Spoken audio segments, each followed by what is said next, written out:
नमस्कार दोस्तों, स्वागत है आप सभी का आपके अपने YouTube channel Shyam class study में। साथियों, आज के इस वीडियो में उत्तर प्रदेश पुलिस परीक्षा 2023 में पूछे जाने वाले जीके जीएस के 37 अति महत्वपूर्ण प्रश्नों का प्रैक्टिस सेट लेकर के आया हूं, जो आने वाले उत्तर प्रदेश पुलिस परीक्षा 2023 के लिए अत्यंत महत्वपूर्ण होने वाला है। साथियों, अगर आप लोग दिन रात करके यूपी पुलिस में भर्ती पाने का सपना देख रहे हैं, तो आप लोगों को हमारे 37 अति महत्वपूर्ण प्रश्नों के प्रैक्टिस सेट में कम से कम 25 से 30 के बीच में स्कोर हर हाल में करना ही हो। अगर आप इससे कम स्कोर कर पा रहे तो निश्चित है आपकी तैयारी भी ठीक नहीं चल रही है, क्योंकि आपका जो एग्ज़ाम वो आपके सर पे आ चुका है, क्योंकि आपकी परीक्षा दिसंबर 2023 में होने वाली है।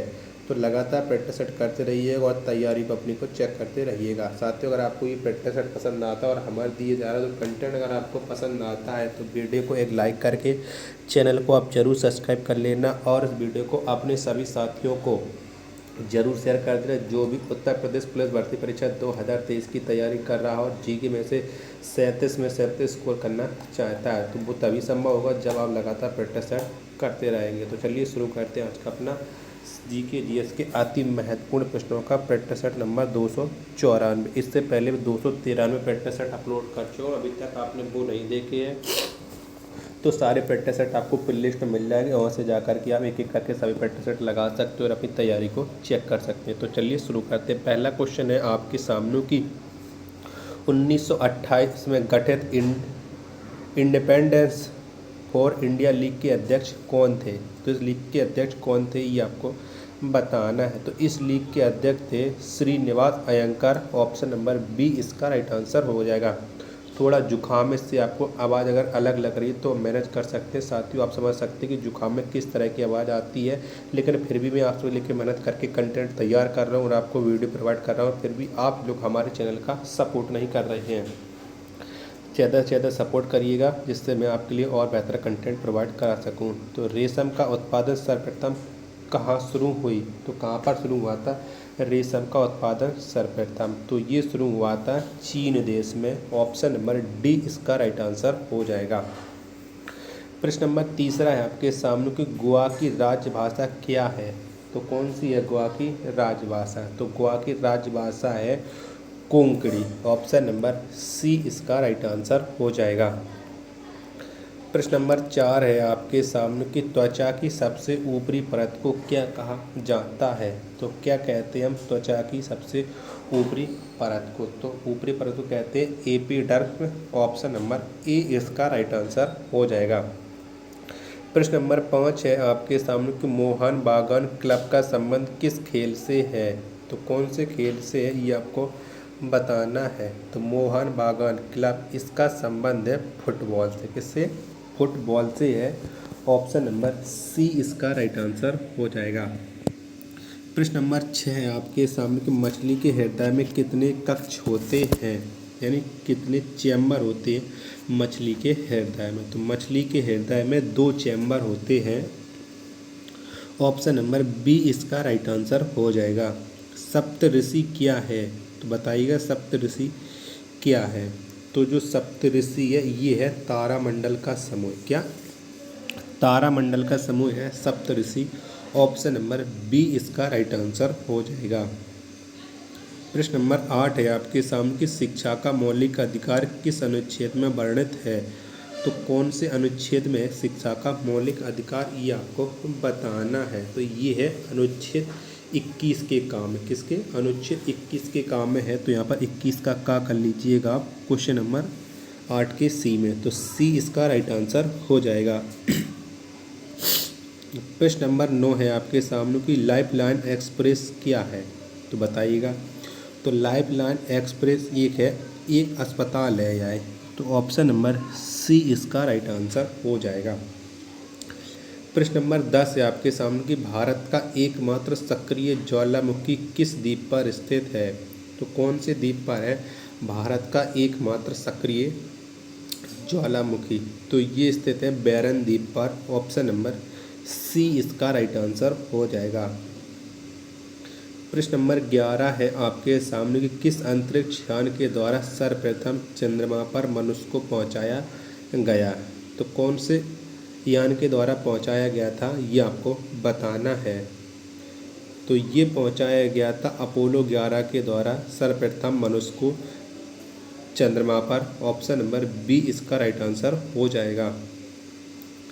प्रश्न नंबर 12 है आपके सामने कि एशियाटिक शेर भारत के किस नेशनल पार्क में पाए जाते हैं। तो कौन से नेशनल पार्क में पाए जाते हैं। तो एशियाटिक शेर भारत के गिर जो नेशनल पार्क है और ये गुजरात राज्य में स्थित है, यहीं पर पाए जाते हैं एशियाटिक शेर। ऑप्शन नंबर डी इसका राइट आंसर हो जाएगा। प्रश्न नंबर 13 है आपके सामने कि ओजोन के अणु में ऑक्सीजन के कितने परमाणु पाए जाते हैं। तो कितने परमाणु पाए जाते हैं। तो ओजोन के अणु में ऑक्सीजन के 3 परमाणु पाए जाते हैं। ऑप्शन नंबर सी इसका राइट आंसर हो जाएगा। और 16 सितंबर को ओजोन दिवस मनाते हैं, ये भी आपको ध्यान रखना है। तो प्रश्न नंबर 14 है आपके सामने कि दक्षिण भारत में काली मिट्टी को किस नाम से जाना जाता है। तो कौन से नाम से जानते हैं हम काली मिट्टी को। तो इसे हम जानते हैं रेंगुर नाम से दक्षिण भारत में काली मिट्टी को। ऑप्शन नंबर ए इसका राइट आंसर हो जाएगा। प्रश्न नंबर 15 है आपके सामने कि भारत के किस राज्य की राजभाषा अंग्रेजी है। तो कौन से राज्य की राजभाषा अंग्रेजी है, ये आपको बताना है। तो भारत के नागालैंड राज्य की राजभाषा अंग्रेजी है। ऑप्शन नंबर डी इसका राइट आंसर हो जाएगा। प्रश्न नंबर 16 है आपके सामने कि भारत में सर्वोच्च कानून बनाने वाली संस्था कौन है। तो कौन सी है। तो भारत में सर्वोच्च कानून बनाने वाली संस्था है संसद। कौन संसद है, ये भारत में कानून बनाती है। ऑप्शन नंबर सी इसका राइट आंसर हो जाएगा। प्रश्न नंबर 17 है आपके सामने कि दक्षिण भारत की सबसे ऊंची चोटी कौन है। तो कौन सी है। तो दक्षिण भारत की सबसे ऊंची चोटी है अनाईमुदी। ऑप्शन नंबर ए इसका राइट आंसर हो जाएगा। प्रश्न नंबर 18 है आपके सामने कि वर्ल्ड वाइड वेब का आविष्कार किसने किया था। तो इसने किसने किया था WW का आविष्कार। तो इसका आविष्कार किया था टिम बर्नर्स ली ने। ऑप्शन नंबर डी इसका राइट आंसर हो जाएगा। वर्ल्ड वाइड वेब को शॉर्ट फॉर्म में WW कहते हैं, ये भी आपको ध्यान रखना है।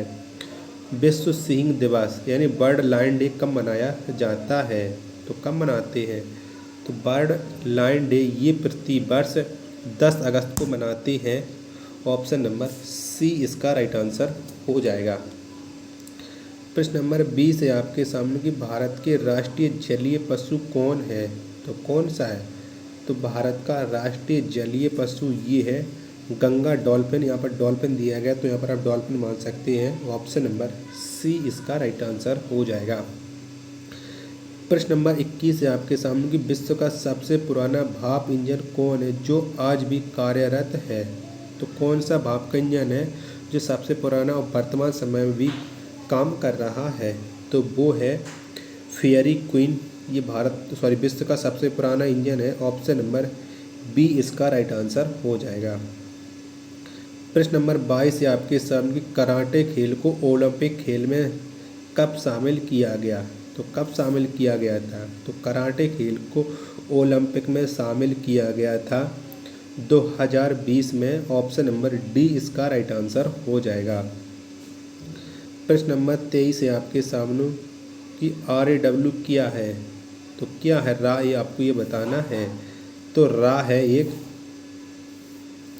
खुफिया एजेंसी है भारत की रा।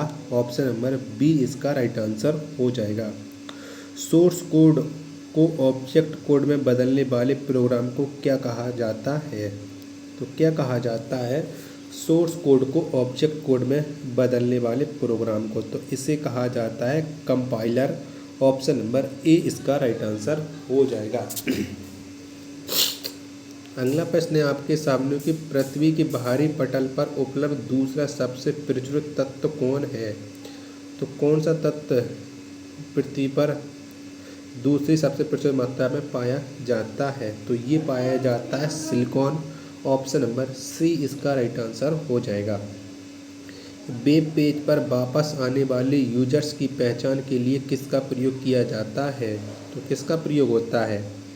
तो वेब पेज पर वापस आने वाले यूजर्स के लिए कुकीज का प्रयोग होता है पहचान के लिए। ऑप्शन नंबर डी इसका राइट आंसर हो जाएगा। प्रश्न नंबर 27 है आपके सामने कि राष्ट्रीय भूभौतिकी अनुसंधान संस्थान कहाँ पर स्थित है। तो कहाँ पर है राष्ट्रीय भूभौतिकी अनुसंधान संस्थान? तो ये है हैदराबाद में स्थित। ऑप्शन नंबर डी इसका राइट आंसर हो जाएगा। प्राथमिक रंग के अंतर्गत कौन नहीं आते हैं? तो इनमें से कौन है जो प्राथमिक रंग के अंतर्गत नहीं आते हैं, ये आपको बताना है। चारों ऑप्शन आपकी स्क्रीन पर शो हो रहा है। तो पीला रंग नहीं आता प्राथमिक रंग के अंतर्गत। ऑप्शन नंबर डी इसका राइट आंसर हो जाएगा। प्रश्न नंबर 29 से आपके सामने कि सविनय अवज्ञा आंदोलन कब शुरू किया गया? तो कब शुरू हुआ था सविनय अवज्ञा आंदोलन? तो ये 12 मार्च 1930 को शुरू किया गया था। ऑप्शन नंबर ए इसका राइट आंसर हो जाएगा। प्रश्न नंबर 30 है आपके सामने कि विश्व में मैंग्रोव वनों का सबसे बड़ा क्षेत्र स्थित है। तो कहाँ पर है ये आपको बताना है। तो विश्व में मैंग्रोव वनों का सबसे बड़ा क्षेत्र भारत में स्थित है और भारत में पश्चिम बंगाल राज्य में स्थित है। ये भी आपको याद रखना है। तो ऑप्शन नंबर बी इसका राइट आंसर हो जाएगा। प्रश्न नंबर 31 है आपके सामने कि रेडियोधर्मिता की खोज किसने की? तो किसने की थी? तो रेडियोधर्मिता की खोज की थी हेनरी बैक्यूरेल ने। किसने? हेनरी बैक्यूरेल ने। ऑप्शन नंबर सी इसका राइट आंसर हो जाएगा। प्रश्न नंबर 32 है आपके सामने साथियों कि हॉर्नबिल उत्सव किस राज्य में मनाई जाती है? तो कहाँ पर मनाया जाता है ये भी आपको बताना है। तो जो हॉर्नबिल उत्सव है ये नागालैंड राज्य में मनाया जाता है। ऑप्शन नंबर सी इसका राइट आंसर हो जाएगा। प्रश्न नंबर 33 से आपके सामने कि डॉक्टर ध्रुव ज्योति घोष का संबंध किस क्षेत्र से है? तो कौन सा क्षेत्र से इनका संबंध है? तो डॉक्टर ध्रुव ज्योति घोष का संबंध है पारिस्थितिकी क्षेत्र से। ऑप्शन नंबर डी इसका राइट आंसर हो जाएगा। प्रश्न नंबर 34 से आपके सामने कि राइनोस्कोप से किसका जांच किया जाता है? तो किसकी जांच होती है राइनोस्कोप से? तो ये होती है नाक की। ऑप्शन नंबर सी इसका राइट आंसर हो जाएगा। प्रश्न नंबर 35 से आपके सामने कि रण उत्सव किस राज्य में मनाया जाता है? तो कहाँ पर मनाया जाता है रण उत्सव? तो ये मनाया जाता है गुजरात राज्य में रण उत्सव। ऑप्शन नंबर डी इसका राइट आंसर हो जाएगा। भारतीय कृषि अनुसंधान परिषद ICAR का मुख्यालय कहाँ स्थित है? तो कहाँ पर है ये आपको बताना है। तो भारतीय कृषि अनुसंधान परिषद इसका मुख्यालय है नई दिल्ली में। ऑप्शन नंबर सी इसका राइट आंसर हो जाएगा। और लास्ट प्रश्न है आज के पेट्टा का साथियों आपके सामने कि बौद्ध स्थल दांत का मंदिर कहाँ पर स्थित है? तो कहाँ पर है दांत का मंदिर? तो ये स्थित है श्रीलंका में। ऑप्शन नंबर डी इसका राइट आंसर हो जाएगा। साथियों अगर आपको ये टॉप 77 प्रश्नों का प्रैक्टिस सेट पसंद आया हो जो प्रॉपर दिल्ली यूपी पुलिस परीक्षा के लिए बनाया गया है तो आप हमारे चैनल को सब्सक्राइब करके वीडियो को लाइक और चैनल को सब्सक्राइब करके ज़्यादा से ज़्यादा शेयर कर देना। मिलते हैं अपन नेक्स्ट वीडियो में। तब तक के लिए धन्यवाद। जय हिंद।